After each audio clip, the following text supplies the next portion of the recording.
Back to back ঘুরে আসার ফলে আমরা এতটাই অসুস্থ হয়ে পড়েছিলাম যে অনেকদিন ভিডিও দিতে পারিনি।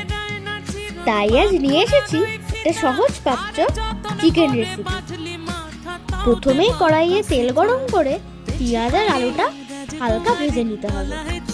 এরপর আদা বাটা ও গোটা রসুন দিয়ে নেড়ে চেড়ে নুন, হলুদ, ধনে জিরে গুঁড়ো, কাশ্মীরি লঙ্কার গুঁড়ো ও তেজপাতা দিয়ে নুন ও গোলমরিচ গুঁড়ো দিয়ে ম্যারিনেট করে রাখা চিকেনটা দিয়ে দিতে হবে।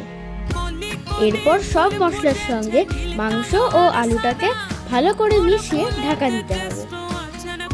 5 মিনিট পর ঢাকা সরিয়ে মাংস ও আলুটা হাফ সিদ্ধ হয়ে গেলে মোটা মোটা করে কেটে রাখা টমেটো আর একটি গোটা রসুন দিয়ে আবারও নেড়ে চেড়ে ঢাকা দিয়ে দিতে হবে। আবারও 5 মিনিট পর ঢাকা সরিয়ে চিড়ে রাখা কাঁচা লঙ্কা, কসুরি মেথি আর গরম মশলা গুঁড়ো দিয়ে আবারও ভালো করে নেড়ে চেড়ে প্রয়োজন মতো গরম জল দিয়ে দিতে হবে। তবে আমাদের কাছে টাটকা ছানার জল ছিল, তাই আমরা সেটাই ব্যবহার করেছি।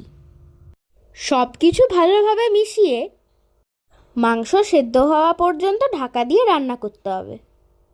15 মিনিট পর তৈরি হয়ে গেল আমাদের সেই সহজপাচ্য চিকেন, যেটা সর্দি কাশির মহা ঔষধ।